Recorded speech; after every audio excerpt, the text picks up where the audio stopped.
Welcome to Spiritual Psychology. My name's Renee LaValle McKenna. I'm a therapist and shamanic healer. Today I want to talk about accessing power through nature, particularly working with elements.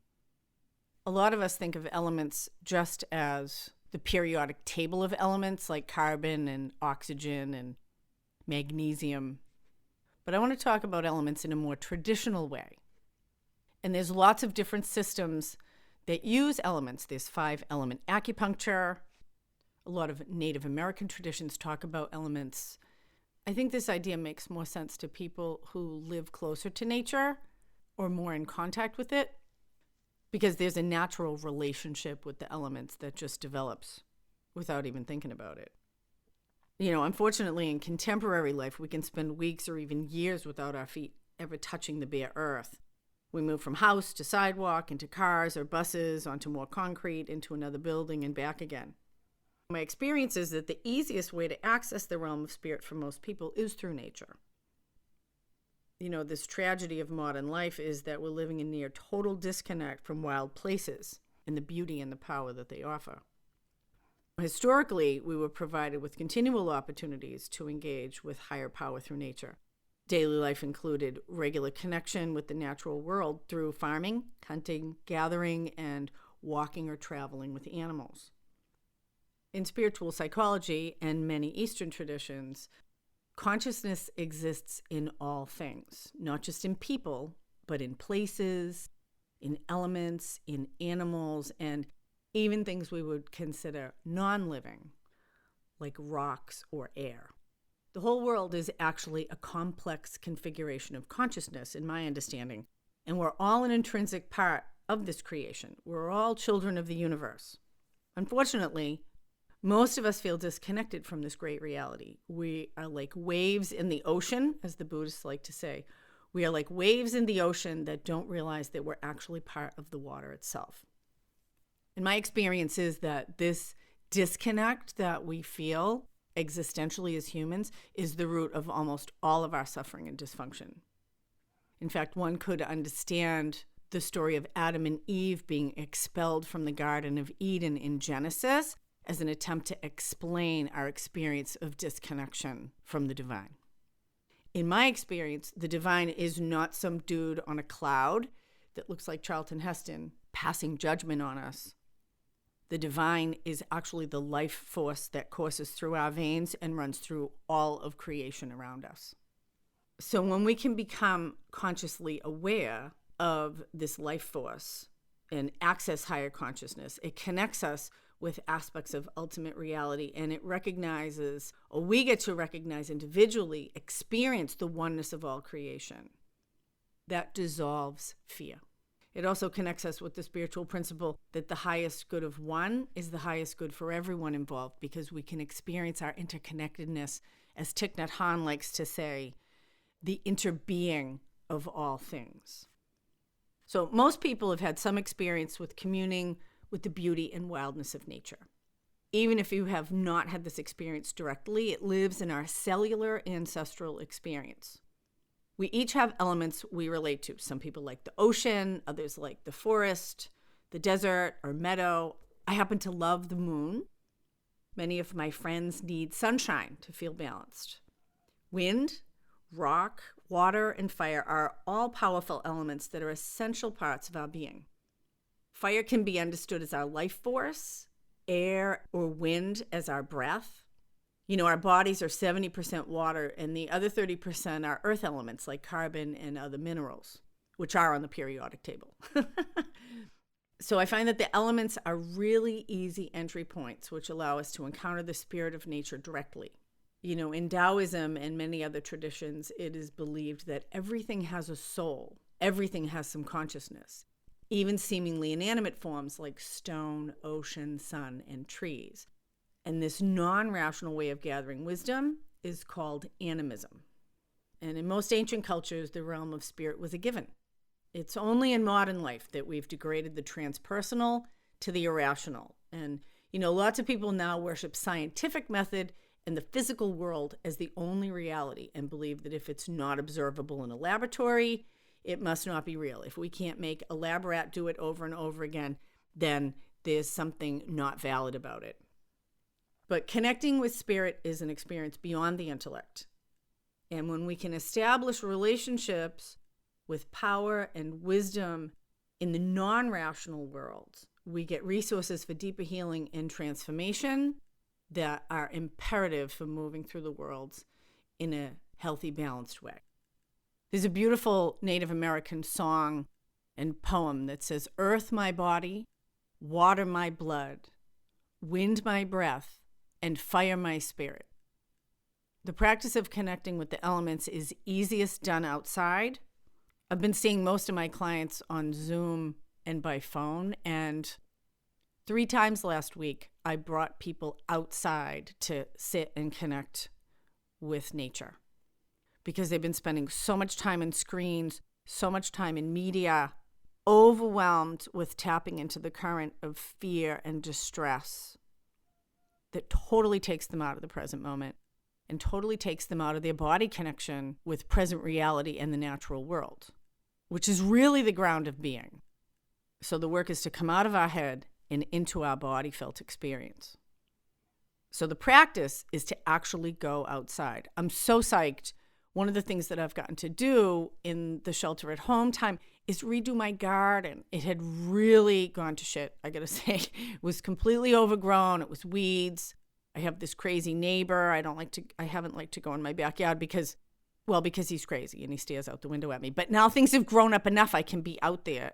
I'm so excited. One of my friends came over because I suck at social distancing. And I'm so grateful we got to pull a bunch of weeds. My garden looks great. And I've been sitting outside meditating as often as I can. Completely different experience from meditating in my room. Now, I will offer that all things have life force. All of life is alive, even man-made items.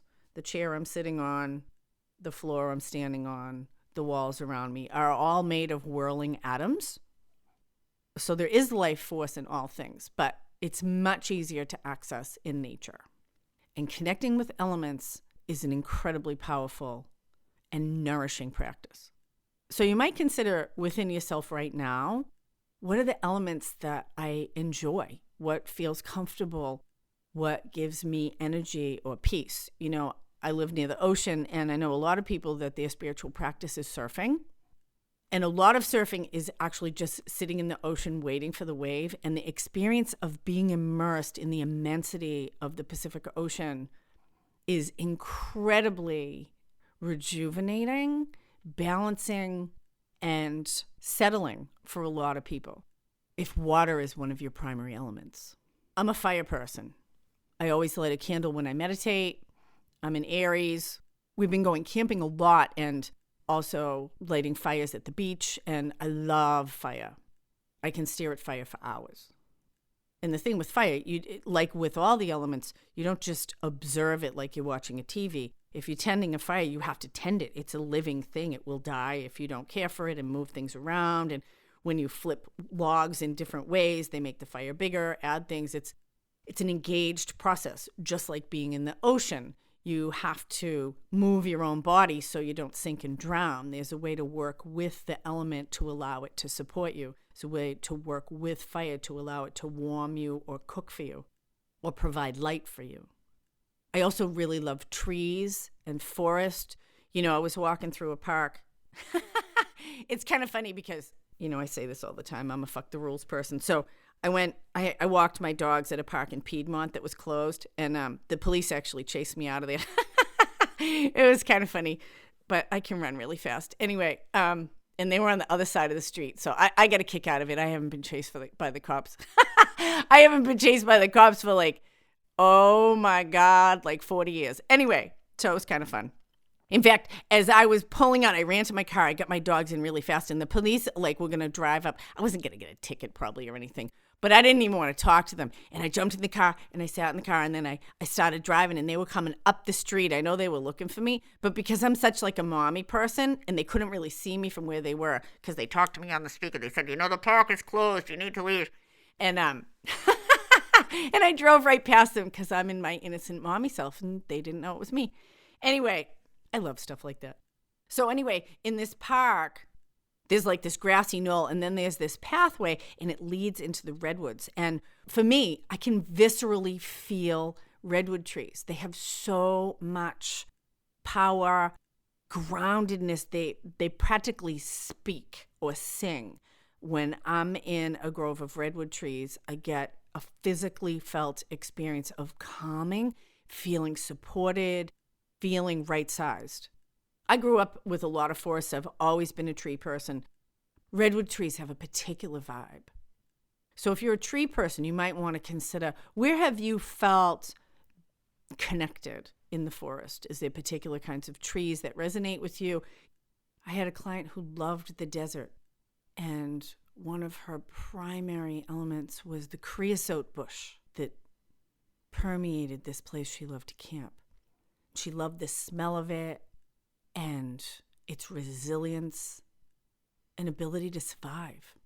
She grew up in a really abusive family, and the essence of the creosote really spoke and sustained her own tenacity to survive and thrive coming out of a place with really harsh conditions. One of the clients I worked with outside recently was experimenting with her body felt experience of connecting with the earth and connecting with stone. She noticed that the more of her body that was actually touching or connecting with the element itself, the more connected, calm, and grounded she felt. So she moved from being in her house holding a stone to sitting outside, touching the earth, ultimately to laying on the ground completely with all of her body touching it. She's a really relational, kinesthetic, body-centered person, and actually engaging in a relational way, actually touching the earth, was completely different than just considering it or meditating on it. Sitting in the sunshine, really allowing your skin to feel the sunshine, absorbing into it. I actually like to sit in the moon and feel the moonlight on me. And I'm so lucky. I live in a place where I can see almost the complete moon path and watch it set in the ocean. I'm so grateful for that. So if you're a tree person, lean against a tree. If you're drawn to stone and metal, sit on a rock. Touch the water. Feel, if you're a water person, feel it in the shower. When you wash your hands, become conscious of that element. If you're interested in moving deeper in this practice, I'm going to put a link to the first inner journey from my book, Allies and Demons, in the show notes. And that will lead you to a sacred place in nature where you can experiment and explore what elements are primary for you. Everything has universal wisdom. Everything has something to teach us. And when we approach the natural world from this place of humility as a student, what does the ocean have to teach us? Or waterfall or river? What does the moon have to teach us about cycles, repetitions, death and rebirth? What does the sun have to teach us about generosity and about trust, that the sun is still there even if we can't see it behind the clouds? It's still there even when it sets, and it will come again. What does tree have to teach us about powerlessness and power? Wind is a primary element for me, always available to me at the beach here. Many different faces of wind. Can be gentle and cooling, incredibly powerful, and destructive. So I leave you to consider what elements speak to you naturally, and I encourage you to connect with them in the real world, in the physical world, particularly right now, where we may be disconnected from people that we love, or situations or patterns or routines that have sustained us. The elements are always available as a source and a resource for wisdom and guidance and healing if we learn how to listen to them and read their language. Blessings on your path. Until we meet again, this is Renee LaValle McKenna for Spiritual Psychology.